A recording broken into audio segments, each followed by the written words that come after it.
Hi friends, welcome to our channel. இந்த வீடியோவில் நம்ம பார்க்க போகிறது என்ன அப்படின்னு பார்த்தீங்கன்னா, எல்லாருக்குமே தெரியும், இன்றைக்கு இந்தியாவுடைய முன்னாள் பிரதமராக இருந்த டாக்டர் மன்மோகன் சிங் அவர்கள் இறந்துட்டாங்க. ஸோ அவங்கள பற்றி ஒரு 40 முக்கியமான கொஷின்ஸ் தான் கரண்ட் அஃபேர்ஸாக பார்க்க போகிறோம். ஸோ பாருங்கள், கரண்ட் அஃபேர்ஸ் மன்மோகன் சிங் பற்றின 40 கரண்ட் அஃபேர்ஸ் பார்க்க போகிறோம். சரிங்களா? ஸோ இந்த வீடியோவை ஃபஸ்ட்லேருந்து லாஸ்ட் வரைக்கும் ஸ்கிப் பண்ணாமல் பாருங்கள். ஸோ ரீசெண்ட் கரண்ட் அஃபேர்ஸில் ரொம்ப ஒரு முக்கியமான டாபிக். ஏன் அப்படின்னா, மன்மோகன் சிங் அவர்களுடைய பிரதமராக இருந்த அந்த 10 ஆண்டு காலங்களாக இருக்கட்டும், அவர் அதற்கு முன்னாடியே நிதி அமைச்சராக இருந்த காலமாக இருக்கட்டும், இந்தியாவுடைய பொருளாதார வளர்ச்சிக்கு ரொம்ப முக்கியமான ஒரு சமயங்கள் அப்படின்னு சொல்லலாம். ஸோ இவர் பேஸில் நம்ம என்னென்ன கேள்விகள்லாம் எக்ஸ்பெக்ட் பண்ணலாம் அப்படிங்கிற மாதிரி இருக்க மாதிரி ஃபுல் அண்ட் ஃபுல் மொத்தமாக 40 கொஷின்ஸ் கொடுக்குறோம். சரியா? ஸோ ஃபஸ்ட்டு பாருங்கள், இவருடைய பிறப்பு அப்படின்னு பார்க்கும்போது செப்டம்பர் 26, 1932 பிறந்திருக்காங்க. மன்மோகன் சிங் அவர்களுடைய பிறப்பு செப்டம்பர் 26, 1932. எந்த இடத்துல அப்படின்னு பார்த்தீங்கன்னா, 1932 பிறந்திருக்காங்க இல்லையா, ஒன்றிய இந்தியா, அதாவது இந்தியா பாகிஸ்தான் அப்படின்னு பிரிக்கிறதுக்கு முன்னாடி இருந்த இந்தியாவில் பஞ்சாப் அப்படிங்கிற ஒரு பிளேஸில் பிறந்தார். அடுத்த கேள்வி பாருங்கள், தற்போது அந்த பிளேஸ் எவ்வாறு அழைக்கப்படுகிறதுன்னு கேட்டாங்கன்னா, இப்போ இருக்கக்கூடிய பாகிஸ்தான் நாட்டில் காஹ் அப்படிங்கிற பிளேஸ் தான் அந்த பிளேஸ். ஓகேவா?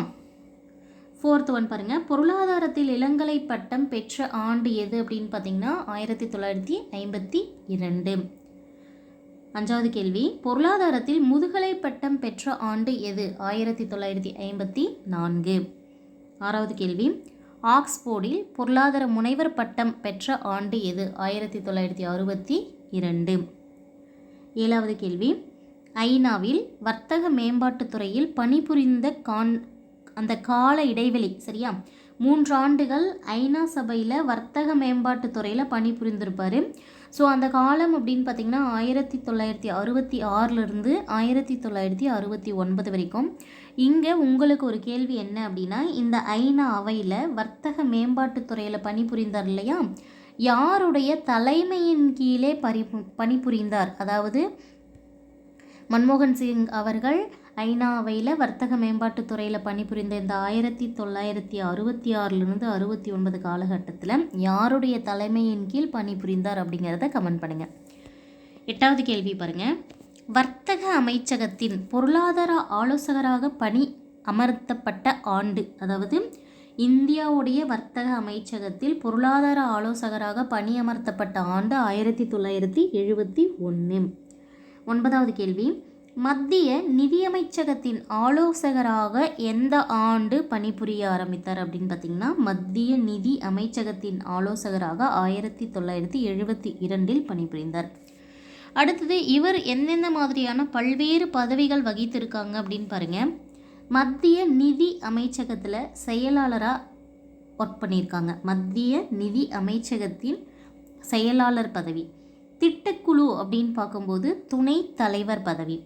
இந்திய ரிசர்வ் வங்கியில் கவர்னராக இருந்திருக்காங்க. பிரதமரின் ஆலோசகராக செயல்பட்டிருக்காங்க. முக்கியமாக ராஜீவ்காந்தி பீரியட்லேயும் இந்திரா காந்தி அவர்களுடைய பீரியட்லேயும் இவர் ஒரு முக்கிய பங்கு வகிச்சிருந்திருப்பார். பல்கலைக்கழக மானியக் குழுவின் தலைவராக இருந்திருக்காங்க. ஸோ இதெல்லாம் மன்மோகன் சிங் அவர்கள் வகித்த பல்வேறு பதவிகள். அடுத்து 11வது கேள்வி பாருங்களேன், மாநிலங்கள் அவை உறுப்பினராக மன்மோகன் சிங் எந்த ஆண்டு தேர்வு செய்யப்பட்டார்? ஆன்சர் 1991. எந்த இடத்திலிருந்து, எந்த மாநிலத்திலிருந்து அப்படின்னு பார்க்கும்போது அசாமிலிருந்து மாநிலங்களவை உறுப்பினராக 1991 தேர்ந்தெடுக்கப்பட்டார். இவர் மாநிலங்கள் அவை உறுப்பினராக தேர்வு செய்யப்பட்டது யார் பிரதமராக இருந்த அந்த ஆட்சி காலம் அப்படின்னு ஒரு கொஷின் கேட்கலாம். ஸோ நரசிம்மராவ் ஆட்சி காலத்தின் போது. அடுத்த கேள்வி பாருங்கள், 13வது, இந்திய பொருளாதாரம் அதல பாதாளத்திற்கு சென்ற ஆண்டு, அதாவது 90களில்னு கொடுத்துருக்கேன், 1990 இந்த காலகட்டத்தில். அடுத்து பாருங்கள், 14வது கேள்வி, இந்திய பொருளாதாரத்தை மீட்டு மறுசீரமைத்தவர் யார்? ஆன்சர் மன்மோகன் சிங். அடுத்த கேள்வி 15வது கேள்வி பாருங்கள், 1991 மாநிலங்களவை உறுப்பினர், அதாவது மாநிலங்கள் அவையில் எம்பியாக எத்தனை வருஷம் மன்மோகன் சிங் பதவியில் இருந்திருக்காங்கன்னு கேட்கலாம். எப்போ இருந்து 1991 2024 வரைக்கும் இந்த காலகட்டங்களில் எத்தனை ஆண்டுகள் மாநிலங்களவையின் எம்பியாக இருந்திருக்கார் அப்படின்னு பார்த்தீங்கன்னா 33 ஆண்டுகள். இதுவே பாருங்கள், 1998 தொடங்கி 2024 வரைக்கும் அவர் வந்து எதிர்க்கட்சி தலைவராகவே இருந்திருக்கார் மாநிலங்கள் அவையில். சரியா, மாநிலங்கள் அவை தலைவர் யார் அப்படிங்கிறத இந்த இடத்துல தலைவர் யார் அப்படின்னு கமெண்ட் பண்ணுங்கள். அதே போல் எதிர்க்கட்சி தலைவராக இருந்தவர் மன்மோகன் சிங் 1998 2024 வரைக்கும். 17வது கேள்வி பாருங்கள், 2004 2014 வரை தொடர்ந்து 2 முறை இந்திய பிரதமராக இருந்தவர் யாருன்னு கேட்கலாம். ஸோ யாருன்னு பார்த்தீங்கன்னா மன்மோகன் சிங் அவர்கள் 2004 2014 வரை தொடர்ந்து 2 முறை இந்திய பிரதமர் பதவி வகிச்சிருந்திருக்கார். இவரை முதல்ல இந்திய பிரதமராக ஆக்குனது யாருன்னு பார்த்தீங்கன்னா சோனியா காந்தி அவர்கள். அடுத்து பாருங்கள், ஜவஹர்லால் நேரு மற்றும் இந்திரா காந்திக்கு அடுத்தபடியாக நீண்ட காலமாக பிரதமராக இருந்த 3வது நபர் இவர் தான். யாருன்னு பார்த்தீங்கன்னா மன்மோகன் சிங் அவர்கள். 3வது நபர், அதாவது முதல் நபர் அதிக காலம் பிரதமராக இருந்ததில் முதல் நபர் ஜவஹர்லால் நேரு, 2வது நபர் இந்திரா காந்தி, 3வது நபர் மன்மோகன் சிங் அவர்கள். ஸோ 4வதாக நீண்ட காலம் பிரதமராக இருக்கிறவங்க யாருன்னு கமெண்ட் பண்ணுங்கள், உங்களுக்கே தெரியும். இப்போது இருந்துகிட்ருக்காங்க. நிதி அமைச்சராக பொறுப்பு வகித்த ஆண்டை கேட்டிருக்காங்க. அவர் வந்து மன்மோகன் சிங் அவர்கள் எப்போது நிதி அமைச்சராக பொறுப்பேற்றிருந்தார்னா 1991. ஸோ இந்த 1991 அப்படிங்கிறது இந்திய பொருளாதாரத்தை பொறுத்த வரைக்கும் ரொம்ப முக்கியமான ஒரு ஆண்டு. என்ன அப்படின்னு பார்க்கலாம் பாருங்கள். 20வது கேள்வி, உலகமயமாதல், தாராளமயமாதல், தனியார் மயமாதல் இந்த கொள்கையை கொண்டு வந்தவங்க யாருன்னு பார்த்தீங்கன்னா மன்மோகன் சிங் அவர்கள்.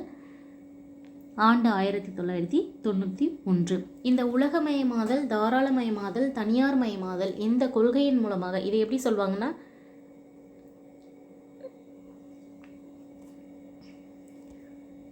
நமக்கு இந்திய பொருளாதாரத்தை மீட்டெடுப்பதற்காக, சரியா, இந்திய பொருளாதாரம் அதில் பாதாளத்திற்கு போயிடுச்சு இல்லையா 90களில். ஸோ இந்தியாவுடைய பொருளாதாரத்தை உயர்வுக்கு கொண்டு வரணும் அப்படிங்கிறதுக்காக மன்மோகன் சிங் வந்து பயன்படுத்திய ஒரு கொள்கை தான் இந்த உலகமயமாதல், தாராளமயமாதல், தனியார் மயமாதல் அப்படிங்கிற ஒரு கொள்கை.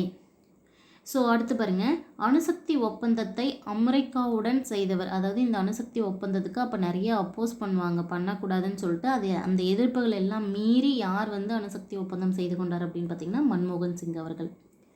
அப்புறம் ஒரு முக்கியமான கேள்வி, 9% பண மதிப்பிழப்பு செய்யப்பட்ட ஆண்டு நாள் பார்த்தீங்கன்னா 1991 ஜூலை 1. அதுவே இன்னும் 2 நாட்களுக்கு பிறகு 11% பண மதிப்பிழப்பு செய்யப்பட்ட ஆண்டு மற்றும் நாள் எது அப்படின்னு பார்த்தீங்கன்னா 1991 ஜூலை 4. அடுத்து பாருங்கள், பணவீக்கம் அப்படின்னு எடுத்துக்கும்போது 1991 பணவீக்கம் எவ்வளோ இருந்ததுன்னா 16%. அதுவே 5 ஆண்டுகளுக்கு பிறகு 5 இயர்ஸ்க்கு அப்புறம் 1996 பணவீக்கம் வந்து 9% குறைஞ்சது. இந்த பணவீக்கம் குறைக்கப்பட்டது அது வந்து நம்ம பொருளாதாரத்தை மீட்டெடுக்கிறதுக்கு மிக முக்கிய காரணமாக இருந்தது. அதான் ப்ராக்கெட்டில் மென்ஷன் பண்ணியிருக்கேன். 26வது கேள்வியை பாருங்கள், 2006-2007 இந்தியாவின் அதிகபட்சமான ஜிடிபி வளர்ச்சி என்று சொல்லக்கூடியது எத்தனை சதவீதம்னு கேட்குறாங்க. 10.08%. எந்த ஆண்டுன்னு பார்த்துக்கோங்க, 2006-2007 இந்தியாவுடைய அதிகபட்சமான ஜிடிபி வளர்ச்சி அப்படிங்கிறது 10.08%. இது எல்லாமே எக்கனாமிக் ஓரியன்டாக வரக்கூடிய கரண்ட் அஃபேர் கொஷின்ஸு. ஸோ வீடியோவை ஸ்கிப் பண்ணாமல் பாருங்கள்.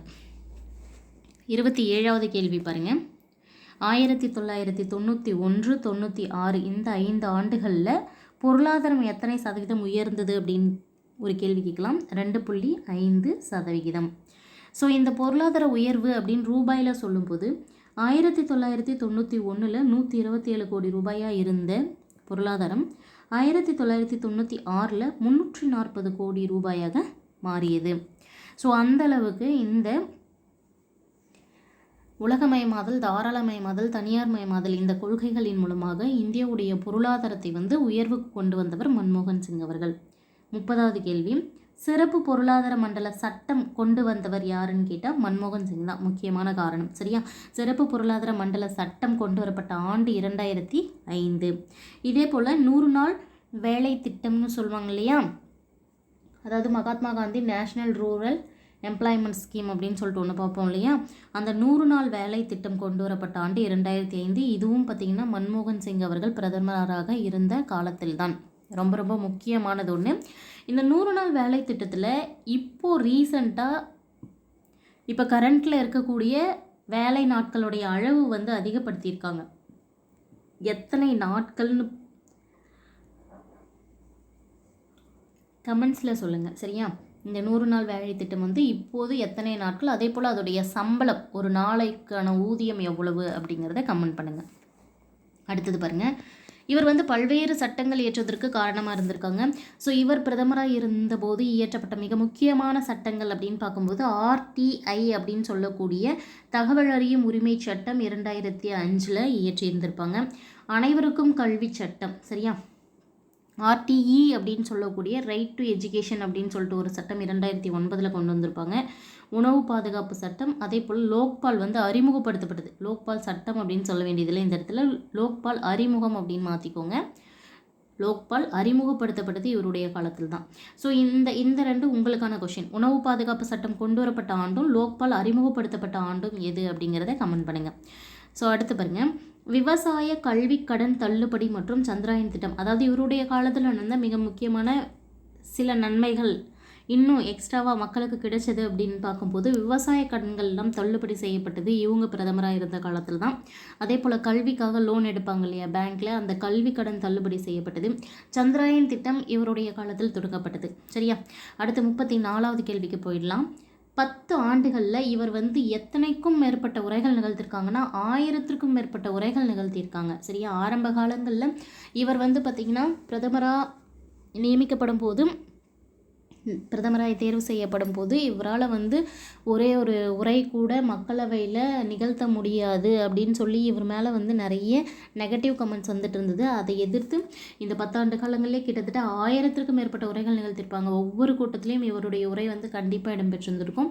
ஸோ அடுத்து பாருங்களேன், பெற்ற விருதுகள், அதாவது மன்மோகன் சிங் அவர்களுக்கு கொடுக்கப்பட்ட விருதுகள் எதுன்னு பார்த்தீங்கன்னா பத்ம விபூஷன் விருது வாங்கியிருக்காங்க, யூரோ பண விருது அப்படின்னு சொல்லிட்டு ஒரு விருது வாங்கியிருக்காங்க, ஆசிய பண விருது அப்படின்னு சொல்லி ஒரு விருது, அதே போல் இந்திய அறிவியல் காங்கிரஸ் அதன் மூலமாக ஜவஹர்லால் நேருவின் 100ஆண்டு விருது அப்படின்னு சொல்லி ஒரு விருது வாங்கியிருக்காங்க. மன்மோகன் சிங் அவர்களுக்கு வழங்கக்கூடிய அந்த சிறப்பு பெயர்கள் என்னென்ன அப்படின்னு பார்க்கலாம். சிறப்பு பெயர்கள் நவீன இந்திய பொருளாதாரத்தின் சிற்பி, ரொம்ப ரொம்ப முக்கியமானது, நவீன இந்திய பொருளாதாரத்தின் சிற்பி. அதே போல் இந்திய பொருளாதாரத்தை மறுசீரமைத்த சூப்பர்மேன் அப்படின்னு சொல்கிறாங்க. 100 நாள் வேலை திட்டத்துடைய நாயகன் என்று அழைக்கப்படுகிறார் மன்மோகன் சிங் அவர்கள். இதெல்லாம் இந்த 3மே வந்து இவருடைய சிறப்பு பெயர்கள். அடுத்து பாருங்கள், 37வது கேள்வி. 2006, 2007 இந்த காலங்களில் உலகின் வளர்ந்து வரக்கூடிய பெரிய பொருளாதார நாடுகளில் கணக்கு பண்ணும்போது, அதாவது அதுக்கான ரேங்க் கொடுத்துட்டு வரும்போது இந்தியா வந்து 2ஆம் இடம் பிடித்தது. சரியா? உலகிலேயே வளர்ந்து வரக்கூடிய பெரிய பொருளாதார நாடுகளில் இந்தியாவுடைய இடம் 2ஆம் இடம். எந்த ஆண்டு? 2006, 2007. இதுக்கு வந்து மிக முக்கியமான காரணமாக இருந்தது, முன்னாடி பார்த்தோம் இல்லையா, ஜிடிபியோடைய வளர்ச்சி சதவீதம் 10.08ன்னு சொல்லிட்டு, அதுதான் மிக முக்கிய காரணமாக இருந்தது. 39வது கேள்வி பாருங்கள். 2019 மாநிலங்கள் அவை எம்பியாக தேர்வு செய்யப்பட்டார். சரியா? ஸோ இறுதியாக 2019ஆம் ஆண்டு இவர் வந்து மாநிலங்களவை எம்பியாக தேர்வு செய்யப்படுறாரு. இவருடைய பதவிக்காலம் என்றுடன் முடிவடைந்தது அப்படின்னு கேட்பாங்க ஒரு கேள்வி. 2024 ஏப்ரல் 3ஆம் தேதியோட முடிவடையுது. ஸோ இவருடைய இறப்பு தேதி பார்த்திங்கன்னா 27/12/2024. ஸோ இவருடைய இறப்பு அப்படிங்கிறது வந்து இது ஒரு நிகழ்வு அப்படின்னு நம்ம சொல்ல முடியாது, இதுக்கு இரங்கல் அப்படின்னு நம்ம இதை சொல்ல முடியாது. பிகாஸ் மன்மோகன் சிங் அவர்களுடைய இறப்பு அப்படிங்கிறது இந்திய பொருளாதாரத்திற்கே ஏற்பட்ட ஒரு இழப்பாக தான் வந்து நம்ம கருதணும். ஸோ ஃப்ரெண்ட்ஸ், இந்த வீடியோ உங்களுக்கு யூஸ்ஃபுல்லாக இருந்தால் ஃப்ரெண்ட்ஸுக்கு ஷேர் பண்ணுங்கள். நம்ம சேனலை இப்போ தான் ஃபஸ்ட் டைம் பார்க்குறீங்க அப்படின்னா சேனலை சப்ஸ்கிரைப் பண்ணிக்கோங்க. பக்கத்தில் இருக்கிற பெல் ஐக்கனை கிளிக் பண்ணி ஆல்னு செட் பண்ணி வச்சுக்கோங்க. தேங்க்யூ.